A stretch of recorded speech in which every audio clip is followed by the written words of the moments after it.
talk about here on Shaw TV North Island. Thanks for tuning in. We've got another lively show. The guest is Helen Whitaker of the Senior Centre. Helen, thanks for coming in. I'm glad to be here, John. And before we get to that, I want to say congratulations to the Campbell River Storm for winning the Keystone Cup. Great accomplishment, guys.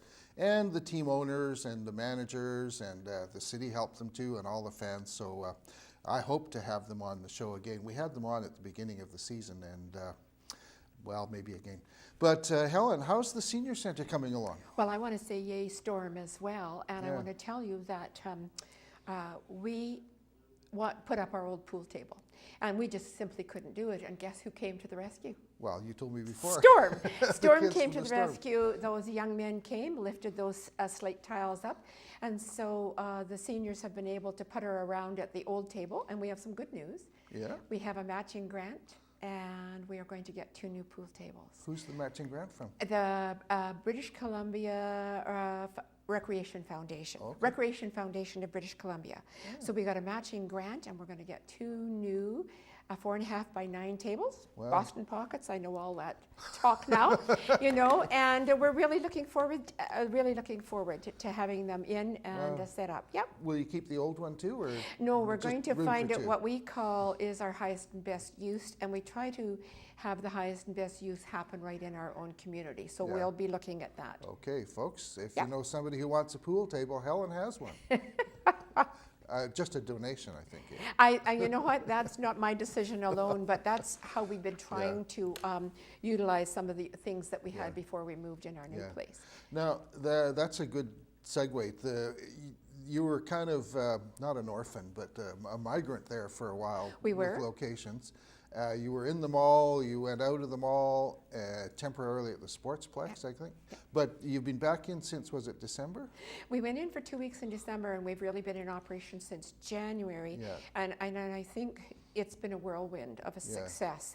A little bit more than, you know, we're a volunteer-driven organization, so having had over 600 members registered and having had multiple things happen. The community has been really generous to us, John. Yeah. The city, as you know or don't know, subsidizes us. So they lease space from the mall, and we're the lessee of the city. Yeah. And so I'm going to step in there because the announcement of the opening, Alan Eady, the landlord, was there. And there's been some debate about, you know, 1 year or 2 year lease. I thought I heard him say you can be there as long as you want to be there. Absolutely. And the city negotiated a 4-year lease. And that gives us, the Senior Centre, a sense of having a home. And now we can actually set that piece aside and get on with the mission, revisit the mission, and get on with it so that we know that we have a permanent place for at least 4 years and ongoing if we need to. Yeah. So there Plus is that. Plus you've got extra space. He's kindly given you an exercise room. He has indeed. There's a room down at the end of the mall with beautiful hardwood floors. We have yoga in there 3 or 4 times a week, and we have dancing in there. So it's been a wonderful space. It's wonderful. And we have new furniture. Yeah. Andy Adams at Council on Monday, as we're recording this, announced, it was announced that Monk Office Supplies got the contract for paper for $50,000 a year of office supplies. But in passing, he said, and by the way, Monk also donated chairs and tables to the Senior Centre. No, it was not Monk. It was the 2 Rotary clubs. Oh, really? And you know what, John? We should never, ever take them for granted. You know how dominant they are in the city. They're a wonderful service organization. And sometimes you can take that for granted. And really and truly, they stepped up. We had a need because we didn't have any furniture for our new place. And both Rotary clubs jointly committed to buying us tables and chairs. So Rotary bought the chairs and tables from Monk. Right, but Monk, when they saw what was going on, realized that the chairs that we ordered, while they were comfortable and attractive, could be upgraded. And Monk made a huge commitment and gave us, you need to come and see them. Well, they're extremely comfortable and they're extremely attractive. Yeah. And I just sent a thank you note to them, which includes a little picture, which is a bunch of cushions that were always around because everybody needed a cushion to sit, and now we don't because we have these really comfortable chairs. So, to be clear, The 2 Rotary clubs bought tables and chairs, Correct. and Monk upgraded them. That's correct. That's wonderful. And how wonderful. Yeah. That's a great story, don't you think? Yeah. It is. So, we could talk probably for another 20 minutes about the many great activities at the senior centers and what they're doing. Right. But I know, and I'm a member too, so's Laura. But really one of the benefits of the center is that you're gaining insights into what local senior citizens need and also want. Tell us a bit about that. What are you learning from having the traffic? I think that's very true, John. That wasn't the initial intent. Yeah. As you know, the initial intent was just to recreation. A socialization, Yeah. right? And with my background, I knew that when seniors have a chance to socialize, we stay healthier. That was the initial Helen's intent. a nurse. Right. Oh, yeah, old news there. But what has happened, as you say, with the traffic, is that we are gaining insight into what's going on, and locally, specifically and locally. And so I think it's going to be useful and helpful, both as we help individuals and then also as we speak as a group. Yeah. Right? So if you encounter a member who's having some difficulties in life, you can match them with services. I am hoping to utilize some of the excellent people that are already in the community, and I'm learning about that. Yeah. But there's no question that I'm the one that learns about it. Yeah. Right? And the kitchen is a role too, isn't it? Yes, it has. The kitchen is, I think I've mentioned before, heart and soul of the organization. We have a great program. We have a meal every day, soup and sandwiches every day. Yeah. We have a lot of seniors who on Friday buy their Saturday and Sunday meals. Yeah. And so we enable people to eat well at a reasonable price. Yeah. And eating together is, it's an experience beyond socialization. So Yeah. I think besides the nutritional component and the social component, there's another component as well. Yeah. And I didn't mention that Helen's the president, but for a while there, she was also the head chef. Oh, yeah. Oh, you were already putting in long days, and then I heard that the previous chef had to go or was ill or Yes, something. I was putting in long days, but if you believe in it, it's worth it. But and everybody's got a comment about the kitchen. Food is one thing that everybody wants to comment on. So I've had my share of comments. Yeah. And the coffee's, Mostly praise. The coffee's a bargain, $1 a cup. $1, and you can drink coffee for the rest of the day. And I've got some bad news for you folks. You have to be 55 Right. to get in. Right. And do you know how many members we have? Over 600, close to 630. And as I mentioned before, the really significant number is not how many members are registered, but how many are using the facility. Yeah. So we have anywhere between 60 or 70 and 140 to 150 come through every day for one program or another, either for exercises or for lunch or for cards or for that. I popped in on a recent Monday because I thought, I'll just chat with Helen before she comes on the show. That was before she got sick. But anyway, there was a bit of a meal going on, and then suddenly it was quiet. There was nobody there. Well, I walked around, and every table in the back was playing crib. Right. There must have been 8 tables with 4 people each on it. Yeah. Yeah, each program. Maybe 6 tables. Yeah, and we're not organized it. That's people who signed up said they were interested in crib. A few people said, "Oh, we got enough people. What day can we have?" Yeah. It comes out of the organization like that. Yeah. Yeah.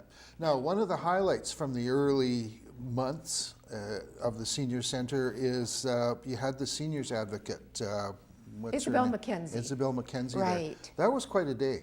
It was. We had a bit of a town hall meeting and we hosted it.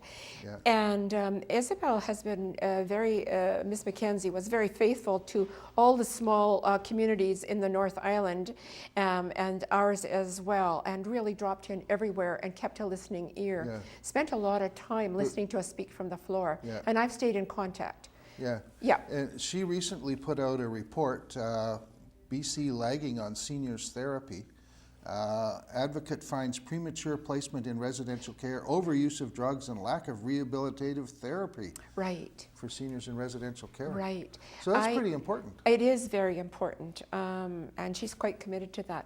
I've ordered the hard copy of that, John, because I found it you know, I'm not technologically savvy, and I found it a little difficult to read it online. So I've ordered the hard copy, and as a seniors group, we are going to go over it together. But I did read it, and I knew that she was committed to seniors in care. So in BC, in British Columbia, and I don't know about Campbell River, but there's 25,000 seniors in residential care in British Columbia, and there's close to 30,000 of us that are receiving some kind of home care. To keep, you know, some kind of So a drop like in. 55,000 total? Yes, that are receiving some kind. So I believe Ms. McKenzie decided to start there because that was an area of concern. And so I'm following her reports with quite a bit of an interest. You know, we represent a slightly different demographic in that if you're able to get to the senior center, you're still engaged in your community. But the reality is this age group moving through, this is the first time in history ever in the world that you've got this many people in this age group coming forward. And, you know, because of my nursing background, I have a little bit of a mentality that says, what are you going to do with us? And I'm switching that thinking to saying, what can we do for you? You know what I mean? I want to get in there. The issues my father faced at my age are so different than the issues I face. Exactly. And frankly, my opportunities are so much bigger than he had at Exactly. his age. And again, I'm sort of jumping around a bit, but at City Council back in February, there was a presentation about success by 6. And the issue there was that there's not enough daycare, not enough support for low-income families. And it was kind of suggested there, well, maybe some of the money that goes to seniors should be spent on young families instead. And actually, that was the origin of me wanting you to come on the show and talk about that, because there's some flawed logic there. There certainly is in my mind. In my mind, it's not an either-or thing. I don't think you could get any group of seniors together that wouldn't say we need to invest in our kids. We need to invest in these programs. That's the future. That's, you know, all of those things. I can't imagine any seniors group not saying that. I'm always a little concerned about us and them, you know what I mean? That's a ploy, forgive me, that I think government uses. Why don't you guys fight? The longer you fight, the less we have to do, you know? And so I think it's, both programs are worthy, and you want the best value for your tax dollar, right? So as in so in many my mind, John, in politics, do both. That's what I think. I don't think it's an either or thing.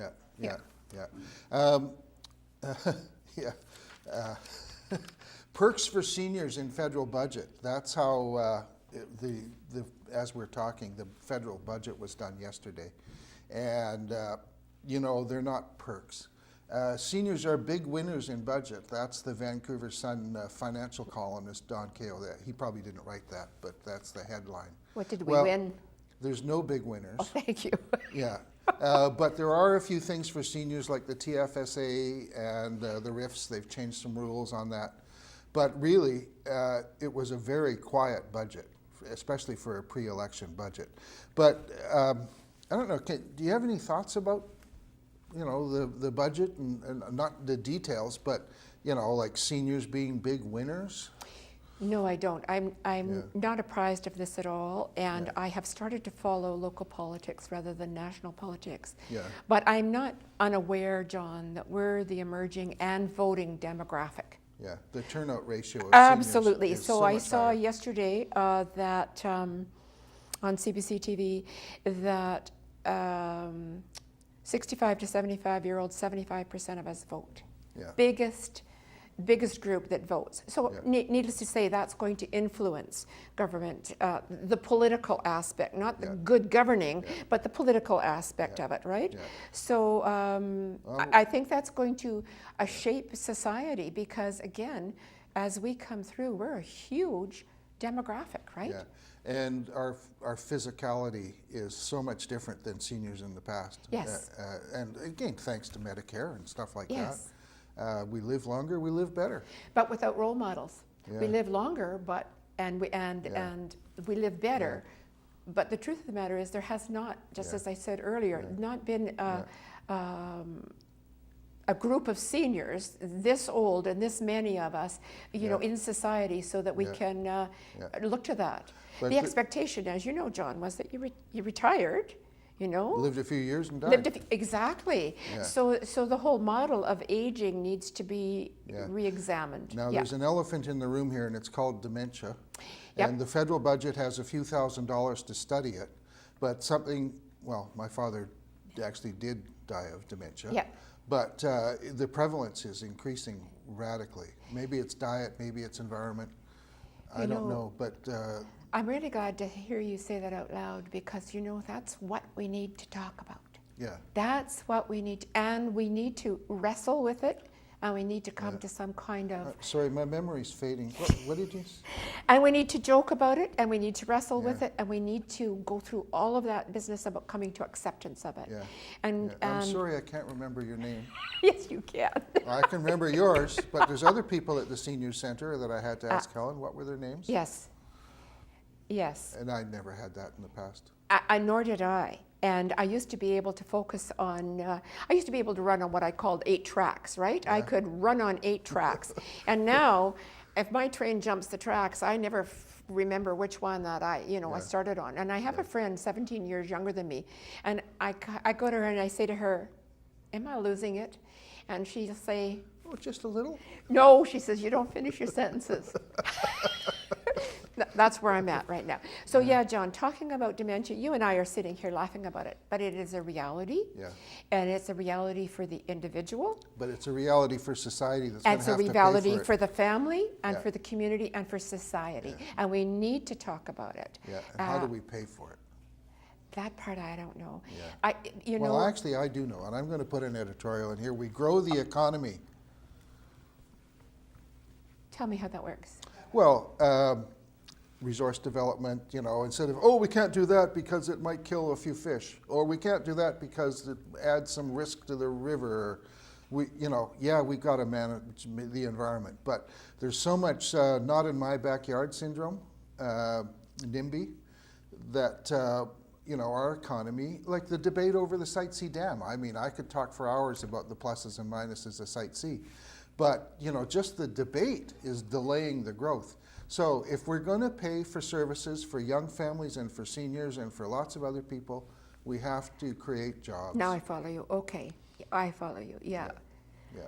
Actually, again, I think we talked about this before. If you got 5 or 6 of the seniors at the senior center together and you asked what the priority for the city was, they wouldn't say senior center. Yeah. They'd say it's jobs for the young people. Yeah. They know that. We know that right away. It's jobs for the young people. And I've got an idea where we can create a lot of jobs, and that's in home care, so seniors Absolutely. can stay in their homes. Absolutely. I'd love to see Campbell River become a center of excellence for that.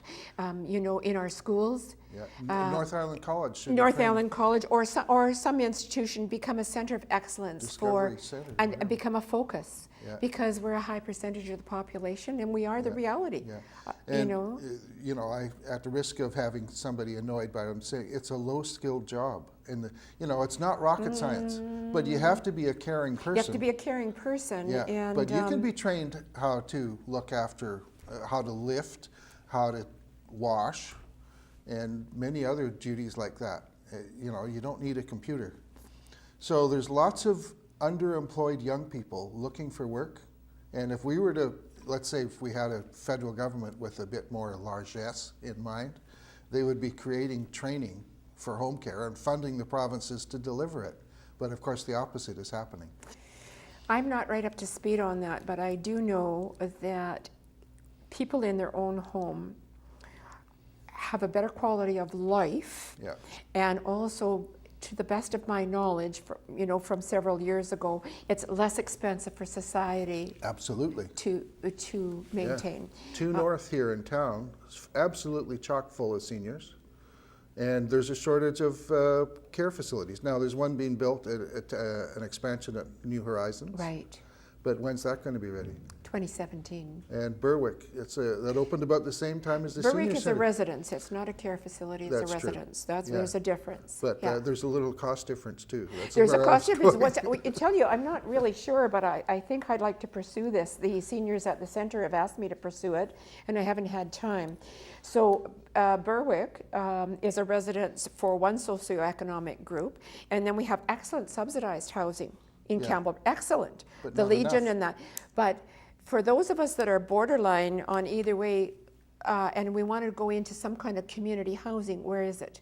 Affordable, Yeah. middle-class community housing. Yeah. When we're ready to give up, Yeah. say, we're ready to give up our home, but are not ready to go into care, Yeah. where is there affordable housing?